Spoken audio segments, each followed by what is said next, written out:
हाँ, hello class 10th बच्चे।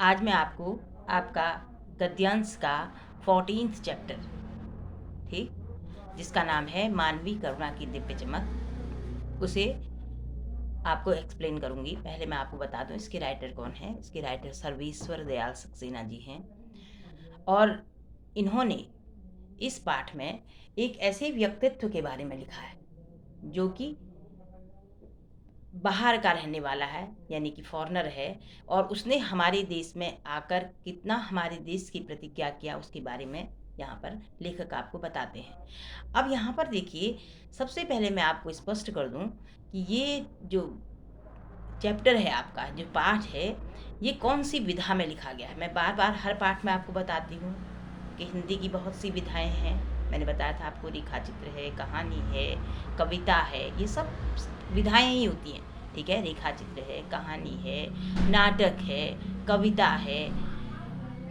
इस तरह की जो विधाएं हैं, उन्हीं उपन्यास है, कोई भी विधा, ये सारी विधाएं हैं हिंदी की। उन विधाओं में ये जो आपकी इसमें जो ये चैप्टर है सक्सेना जी द्वारा लिखा हुआ मानवीय करुणा की दिव्य चमक, ये संस्मरण है, ठीक है। संस्मरण किसे कहते हैं? संस्मरण का मतलब होता है जो कि लेखक द्वारा याद के आधार पर, कोई भी लेखक अपनी कृति को अगर अपनी याद के आधार पर लिखे, यानी उसे याद कर कर अपनी पुरानी बातों को याद करके उसमें कहानी लिखे, तो उसे संस्मरण कहते हैं। आपको महादेवी के बहुत से संस्मरण मिल जाएंगे ऐसे। महादेव का मेरा परिवार नाम का एक उसमें कहानी संग्रह है, तो उसमें उन्होंने, महादेव वर्मा लेखिका जो हैं, उन्होंने बहुत से अच्छे अच्छे संस्मरण लिखे हैं। तो वही उसी तरह का संस्मरण यह भी है, मानवीय करुणा की दिव्य चमक, ठीक।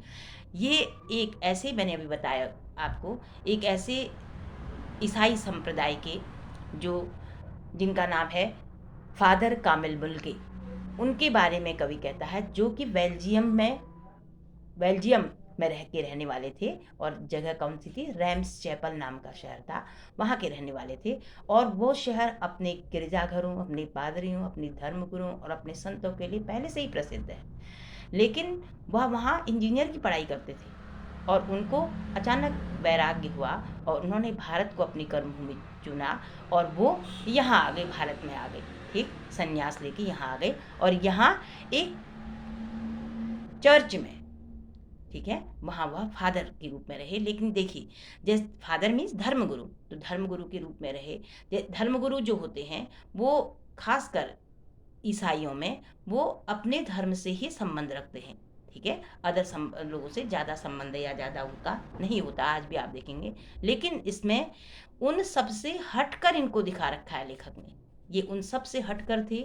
और यहाँ पर भारत में आकर यहाँ पर हिंदी के लिए संघर्ष करना, और उसके अलावा हिंदी में इनको पीएचडी, शोध प्रबंध जिसे कहते हैं, पीएचडी करना, ठीक है। और हिंदी में ही एक संस्था का अध्यक्ष होना, हिंदी में ही फिर बीए करना, हिंदी में एमए करना, हिंदी में पीएचडी करना, ये इनकी बहुत खासियत थी, ठीक। उसके अलावा मैंने बताया, जैसे आप फादर लोग जो होते हैं वो धर्मगुरु होने के कारण ज़्यादा रिजर्व रहते हैं, ज़्यादा अन्य धर्म वालों लोगों से ज़्यादा संबंध नहीं रखते हैं। लेकिन ये क्या थे, ये प्रत्येक धर्म के लोगों से अपनी मित्रता का भाव रखते और प्रत्येक घर में जाते और सभी के सुख दुख के बारे में पता करते और सभी से मिलते और इवन उनके उत्सवों संस्कारों में भी शामिल होते। जैसा कि लेखक एक जगह कहते हैं कि वह मेरे जब बेटे के अन्नप्राशन में आए तो उनके उनके द्वारा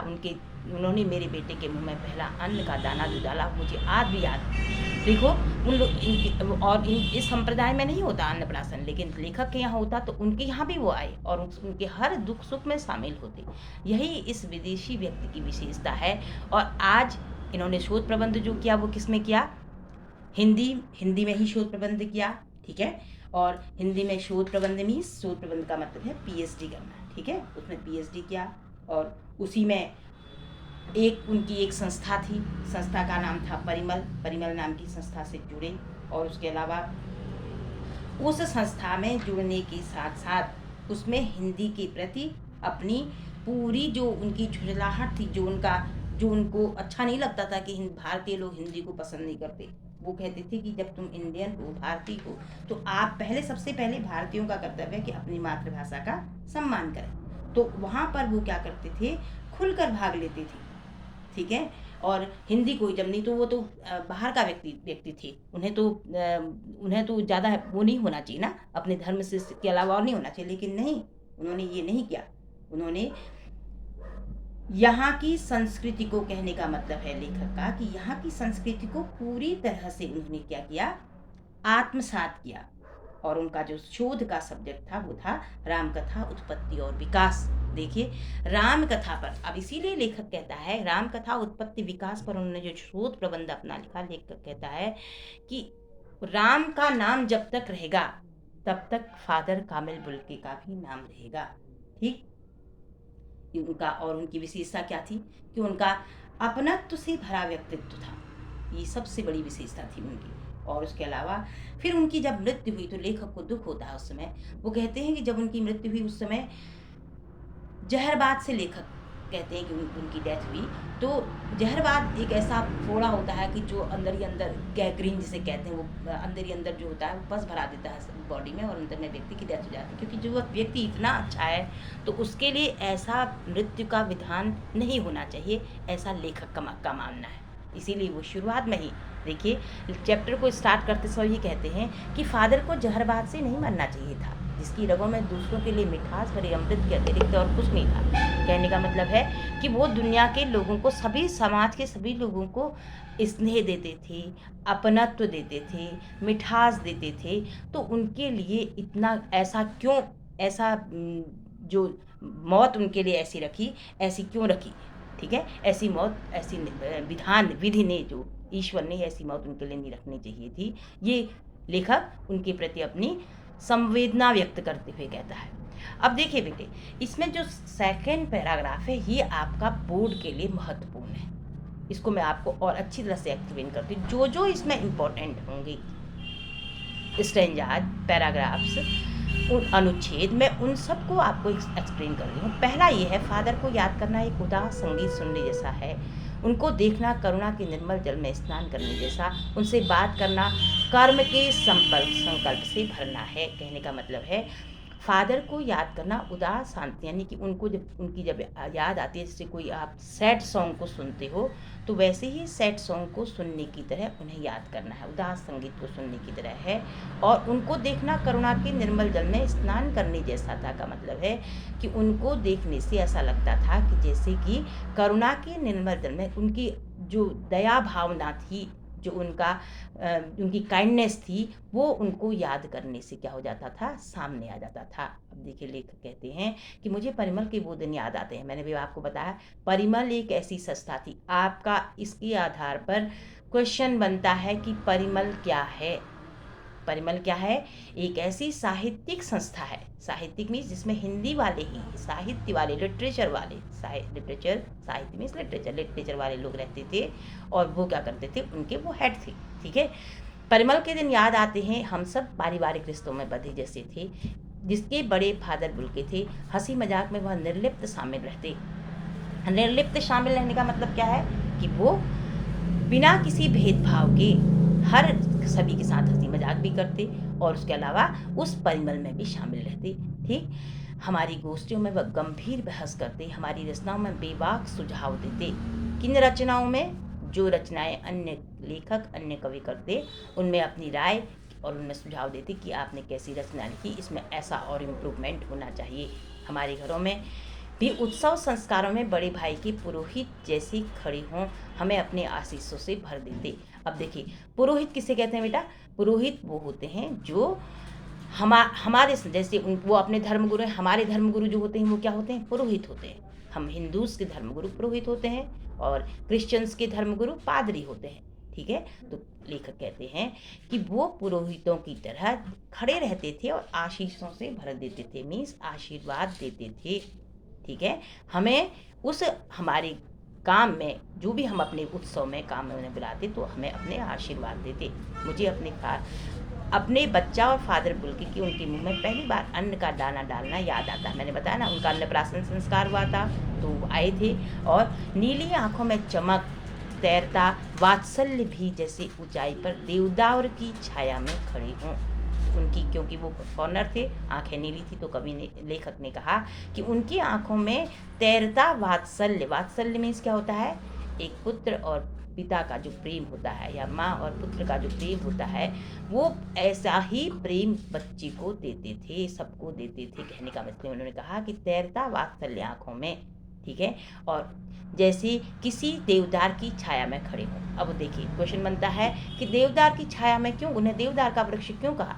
देखिए बेटे, देवदार का वृक्ष ऐसा होता है कि उसकी पत्तियां थोड़ी नुकीली होती हैं, उसके नीचे अगर आदमी खड़ा हो जाए तो धूप से भी बच सकता है, और बहुत देर तक बारिश भी उसके नीचे नहीं आती, और उसमें के नीचे खड़ा रहने वाला व्यक्ति सुरक्षित महसूस करता है स्वयं को। इसीलिए लेखक ने कहा कि ऐसा लगता था मानो देवदार की छाया में खड़ी हूँ। देवदार का वृक्ष पहाड़ में होता है, तो वहाँ देवदार की छाया की वृक्ष की तरह खड़े होना का एहसास होता था। कहने का मतलब है कि उनके नीचे हर व्यक्ति क्या पाता था, सांत्वना पाता था, ठीक है। उनसे हर व्यक्ति जो था, उनके पास अगर उनका सानिध्य दुखी व्यक्ति को मिल जाता तो वह शांत चित्त हो जाता। देवदार की छाया में खड़े रहने का मतलब समझ में आ गया होगा, ठीक है।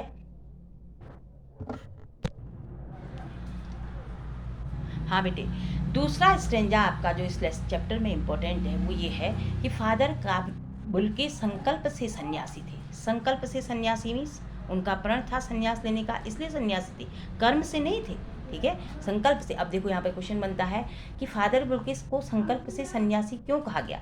क्योंकि एक सन्यासी क्या होता है, माया मोह दुनियादारी से रहित होता है, लेकिन वो ऐसे नहीं थे, इसलिए उन्हें कहा गया संकल्प से सन्यासी। कभी कभी लगता था वह मन से सन्यासी नहीं थे, रिश्ता बनाते थे तो तोड़ते नहीं थे। दसियों साल मिलने के बाद भी उनकी गंध महसूस होती थी। कहने का मतलब है उनके विचार, उनके भाव कितनी भी दिनों बाद, सालों बाद भी मिलते थे तो उनके विचार भाव सामने क्या होते थे, परिदृश्य उनका साकार होता था। ये मतलब है जब भी वह दिल्ली आते जरूर मिलते, खोज कर समय निकाल कर, गर्मी सर्दी बरसात झेल कर मिलते। कहने का मतलब है कि वह अपने मिलने वालों से, अपनी पहचान वालों से किसी प्रकार का भी कष्ट सहन करके उनसे मिलने जरूर जाते, 2 मिनट के लिए सही। वह ऐसा कौन सन्यासी करता है, कोई नहीं करता सन्यासी। सही कह रहे हैं लेखक। सन्यासी जो होता है वो क्या रखता है, वैराग्य भाव रखता है, न किसी से प्रेम न किसी से दोस्ती, लेकिन वह बिल्कुल अलग थे, ठीक है। फिर उस पर आता है उनकी चिंता हिंदी को राष्ट्रभाषा के रूप में देखने की थी। देखिए अब प्रश्न बनता है कि फादर बुल्के क्यों चिंतित रहते थे, क्यों, क्योंकि हिंदी को क्योंकि जिस समय ये लिखा लेखक ने, ये चैप्टर आपका लिखा गया तो उस समय हमारा देश आज़ाद नहीं था, तो उसमें हिंदी के लिए संघर्ष करते थे कि हिंदी को राष्ट्रभाषा बननी चाहिए। तो उसमें फादर कामिल बुल्के का विशेष योगदान है कि राष्ट्रभाषा के रूप में हिंदी को ही मान्यता मिलनी चाहिए, ठीक है। देखिए बाहर का विदेशी आदमी हिंदी के प्रति कितना उसका झुकाव है और हिंदी के प्रति कितना उनके मन में श्रद्धा भाव है, ठीक। फिर उसके आगे है हर मंच को इसकी तकलीफ बयान करते, इसके लिए अकाट्य तर्क देते। व्हाट मीन्स अकाट्य तर्क मीन्स क्या हुआ, अकाट्य तर्क मीन्स ऐसा तर्क देते जिनको काटना संभव नहीं हो पाता अन्य के लिए। बस इसी एक सवाल पर उन्हें झुझलाते देखा। झुझलाते मीन्स उन्हें दुखी होते हुए, यानी उन्हें जोर से बोलना या किसी तरह से डांट के बोलना, उसे झुझलाना कहते हैं, ठीक है। और हिंदी वालों द्वारा ही हिंदी की उपेक्षा पर दुख करते उन्हें पाया गया। मैंने कहा ना, हिंदी के जो इंडियन थे, भारतीय थे, वो हिंदी की उपेक्षा करते थे कि नहीं हिंदी बेकार है, हिंदी राष्ट्रभाषा नहीं होनी चाहिए, मातृभाषा। लेकिन उन्हें उसमें वो दुख होता था कि यहाँ के लोग ही ऐसा क्यों कहते हैं। घर परिवार के बारे में, निजी दुख तकलीफ के बारे में पूछना उनका स्वभाव था। बड़े से बड़े दुख में उनके मुख से सांत्वना के भरे 2 शब्द सुनना एक रोशनी से भर देता। रोशनी से भर देता का मतलब है क्या है, शांत चित्त कर देता। कितनी बड़ी से बड़ा दुख हो, अगर फादर बुल्के सांत्वना के शब्द कहते तो व्यक्ति क्या हो जाता, धैर्य से उस दुख को सहन कर लेता। वह किसी जो वो शब्द कहते वो क्या था, बल एक गहरी तपस्या से जन्मती है। गहरी तपस्या से जन्मती है का मतलब है कि ऐसा लगता है कि ये आप व्यक्ति बहुत एक्सपीरियंस वाले जो होते हैं वही इस बात को, ऐसी बात को कह सकते हैं। हर मौत दिखाती है जीवन को नहीं रहा। मुझे अपनी पत्नी और पुत्र की मृत्यु याद आ रही है और फादर के शब्दों से झरती विरल शांति भी। लेखक कहता है कि जब मेरे पुत्र और मेरे पत्नी की मृत्यु हुई तो उसमें लेखक ने जो मुझे सांत्वना के शब्द कहे वो मैं आज तक भी नहीं भूल पाता, और उन शब्दों से मुझे क्या मिला, शांति मिली आयस में। तो अब देखिए बेटे, ये तो स्टेंजा आपका इम्पोर्टेंट था। अब आपको इस स्टेंजा के आधार पर क्वेश्चन क्या बनते हैं आपके इस पूरे स्टेंजा के आधार पर कि फादर कामिल बुल्के मन से क्यों नहीं सन्यासी थे। मन से इसलिए सन्यासी नहीं थे क्योंकि वो भारतीय की संस्कृति को पसंद करते थे, भारतीयों की संस्कृति को पसंद करते और भारतीयों की भारतीयता को पसंद करते। इसीलिए वह क्या होते थे, मन से सन्यासी नहीं लगते और सभी के प्रति आत्मीयता का भाव रखते थे। ठीक है। उसके बाद दूसरा प्रश्न बनता है कि वह फादर कामिल बुल्के हिंदी को किस रूप में देखना चाहते थे। किस रूप में देखना चाहते थे, अभी बताया मैंने, राष्ट्रभाषा के रूप में। ठीक है। वो किस बात से दुखी रहते थे, फादर कामिल बुल्के किस बात से दुखी रहते थे कि हिंदुस्तान में रहने वाले व्यक्ति ही हिंदी की उपेक्षा करते हैं, इस बात से दुखी रहते थे। ठीक। अब इसमें है, एक बार उन्होंने कहा कि अब यहाँ पर एक क्वेश्चन और बनता है कि लेखक कहाँ रहते, कामिल बुल्के कहाँ रहते थे। ठीक है। या लेखक कहाँ रहता था, लेखक कहाँ रहता था, दिल्ली में रहता था। उसने कहा कि एक बात देखो, कभी कभी रिलेटेड भी क्वेश्चन आते हैं, इस बात का विशेष ध्यान रखिएगा। बोर्ड में जरूरी नहीं है कि आपको स्ट्रेंजा में से ही क्वेश्चन आए। ठीक है। आपको ऐसा भी क्वेश्चन आ सकता है, उसके रिलेटेड भी कोई दूसरा क्वेश्चन भी आ सकता है। हो सकता है ऐसा आ जाए कि ऐसा कौन ऐसे व्यक्ति से आप जानते हो, ऐसे कौन और व्यक्ति हैं जो जिन्होंने कि विदेश की भूमि में जन्म लिया लेकिन भारत को कर्म भूमि बनाया। ठीक है। या जैसे बहुत से लोग हमारे यहाँ जन्म लेते हैं लेकिन भारत को कर्म भूमि बनाते हैं। ठीक है। जैसे कल्पना चावला हमारे यहाँ जन्मी थी लेकिन अमेरिका में रह के फिर बाद में स्पेसशिप में गई। तो इस तरह से आपको किसी का नाम भी बोलने को आ सकता है बोर्ड में। ठीक है। एक क्वेश्चन बनता है, दुख के क्षणों में फादर का व्यवहार कैसा था। दुख के क्षणों में कैसा था फादर का व्यवहार, वात्सल्य से भरा हुआ, प्रेम से भरा हुआ और वात्सल्य से भरा हुआ होता था। ठीक है। अब देखिए, ये तो चैप्टर हुआ आपका। अब इस चैप्टर से रिलेटेड क्वेश्चन क्या बनते हैं आपको कि इनकी उपस्थिति को लेखक ने देवदार के वृक्ष के समान क्यों कहा। जैसा मैंने अभी आपको समझाते समय कहा था कि देवदार का वृक्ष के नीचे किसी तरह की धूप, किसी तरह की गर्मी, किसी तरह की बरसात नहीं होती है, व्यक्ति वहाँ सुरक्षित महसूस करता है। वैसे ही फादर कामिल बुल्के के पास आने पर भी व्यक्ति अपने को सुरक्षित महसूस करता था। इसलिए लेखक ने कहा कि उनकी आंखों में जो वात्सल्यता तैरती थी उससे व्यक्ति को शांति मिलती थी, उससे व्यक्ति को अपनापन मिलता था। इसलिए तब लेखक ने कहा कि उनके पास उनका सानिध्य, उनकी उपस्थिति देवदार की छाया जैसी लगती। ठीक। नेक्स्ट क्वेश्चन है आपका, बुक का ही क्वेश्चन बता रही हूँ अभी, कि कामिल बुल्के भारतीय संस्कृति के अभिन्न अंग थे। अब भारतीय संस्कृति का अभिन्न अंग क्यों थे, कैसे आप उसको स्पष्ट करेंगे कि फादर कामिल बुल्के जो थे भारतीय संस्कृति के अभिन्न अंग ऐसे थे कि उन्होंने भारत में रहकर यहाँ अपनी कर्मभूमि बनाया और उन्होंने यही हिंदी से BA किया, फिर MA किया, फिर हिंदी में ही रामकथा उद्भव विकास में हिंदी में ही PhD की। उसके अलावा एक शब्दकोश भी लिखा, हिंदी अंग्रेजी का शब्दकोश भी लिखा, वो भी प्रामाणिक शब्दकोश लिखा।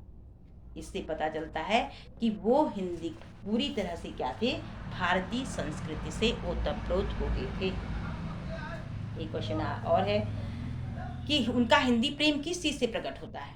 एक तो परिमल में उनको चुजलाते हिंदी के प्रति देखा, हिंदी में उनका MA करना, हिंदी में उनका PhD करना, ये सब बातें क्या दर्शाती हैं, उनके हिंदी प्रेम को दर्शाती हैं।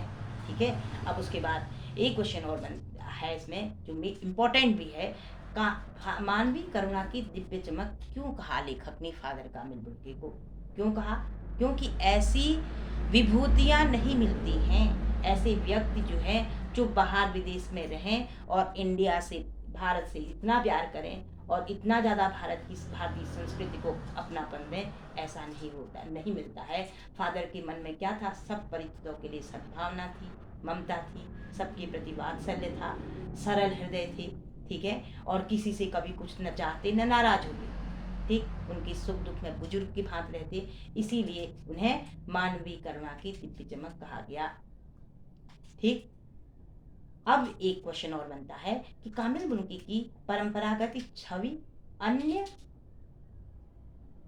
अन्य छवियों से, जो परंपरागत सन्यासी की छवि है उनसे अलग कैसे थी। जैसा मैंने आपको बताया ना कि परंपरागत जो सन्यासी होता है वो क्या होता है, सांसारिक जीवन से विरत रहता है, लोगों से ज़्यादा तालमेल नहीं रखता, और खासकर ईसाई संप्रदाय के जो फादर होते हैं वो अन्य धर्मों के लोगों से या अन्य लोगों से नहीं मिलते हैं, कम मिलते हैं, नहीं के बराबर मिलते हैं।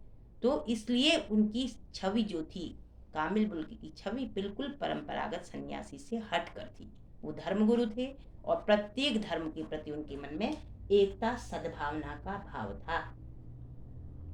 ठीक, एक जगह देखो आशय स्पष्ट कीजिए, नम आंखों को कितना शाही फैलाना। जब उनकी मृत्यु हुई तब लेखक ने कहा, जब वो मरी थे तो उस समय क्या हुआ, अनेक लोग, देखिए यहाँ पर इस स्टेंजा में भी है कि जब उनकी मृत्यु हुई तो उस समय कौन कौन साहित्य संप्रदाय से संबंधित जो साहित्यिक लोग थे, कौन, लेखक, राइटर, ये क्वेश्चन आता है कि कौन कौन ऐसे साहित्यिक, आया है बोर्ड में कि ऐसे कौन कौन साहित्यिक लोग थे जो उनकी अंतिम यात्रा में शामिल हुए।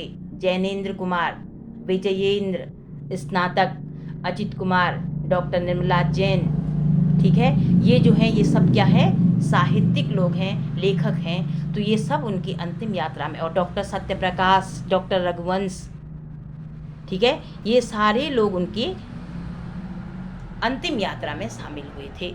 और लेखक ने ऐसा कहा कि उनको गिनना, इतने ज़्यादा लोग थे, देखो बाहरी विदेशी लोग था, व्यक्ति थे, और यहाँ आए, यहाँ आकर उनकी डेथ हुई तो उनको तो कोई जानता ही नहीं था, जो होते ईसाई लोग होते, लेकिन नहीं, इतने ज़्यादा लोग थे कि लेखक लिखते हैं कि उनको गिनना शाही फैलाना है। कहने का मतलब है कि उनको अगर आप गिनने बैठोगे तो उनके नाम इतने थे कि लिख ही नहीं पाओगे, ये मतलब है शाही फैलाना। ठीक, और फादर को याद करना उदास शांत संगीत सुनने जैसा क्यों है, ये भी मैंने आपको शुरुआत में बताया था कि आदमी जब मन किसी को याद करता है, ऐसे महान व्यक्तित्व को, और फिर उसका ऐसा उनकी ऐसी मरनी याद करता है तो उस समय उसे पूरा लगता है। जब आप व्यक्ति का मन दुखी होता है तो क्या करता है, वो ऐसा उदास शांत संगीत सुनता है। इसलिए लेखक ने कहा कि ऐसे व्यक्तित्व को याद करने से ऐसा लगता है कि मानो ऐसी करुणापूर्ण शांत व्यक्तित्व को सुनने के बाद भी उनकी जो मौत हुई वो ऐसी नहीं होनी चाहिए जो वैसी हुई, इसलिए उदासी शांत सुनने जैसा लगता है। ठीक, ये तो आपका बेटे उसके आधार पर क्वेश्चन आंसर बने।